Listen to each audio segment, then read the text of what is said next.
ప్రపంచవ్యాప్తంగా ఉన్న 535 కోట్లకు పైగా ఇంటర్నెట్ యూజర్లు ప్రతి నిమిషం 4 కోట్ల వాట్సాప్ మెసేజ్లు చేసుకుంటున్నారు. ఒక్క నిమిషంలో 63 లక్షల గూగుల్ సెర్చ్లు జరుగుతున్నాయి. 24 కోట్లకు పైగా ఈమెయిల్స్ కాన్వర్జేషన్స్ నడుస్తున్నాయి. ఇన్స్టాగ్రామ్లో ఒక్క నిమిషంలో 10 లక్షలకు పైగా రీల్స్, యూట్యూబ్లో 52 లక్షలకు పైగా వీడియోలు ప్లే అవుతున్నాయి. ఈ వివరాలన్నీ డెమో అనే సంస్థ విడుదల చేసిన డేటా నెవర్ స్లీప్స్ అనే రిపోర్ట్లో తెలిసాయి.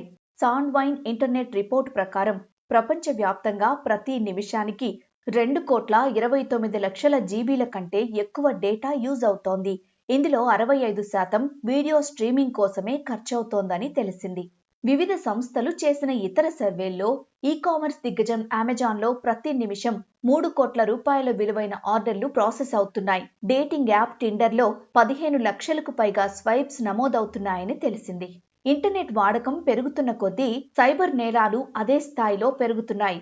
సైబర్ సెక్యూరిటీ వెంచర్స్ రిపోర్టు ప్రకారం ప్రతి 39 సెకండ్లకు ఒక సైబర్ దాడి జరుగుతోంది. నిమిషానికి వేలాది పాస్వర్డ్లు లీక్ అవుతున్నాయి. AI, internet of things usage పెరగడం వల్ల రానున్న రోజుల్లో ఇంటర్నెట్ వినియోగం మరింత పెరుగుతుందని ఎక్స్పర్ట్లు అంచనా వేస్తున్నారు.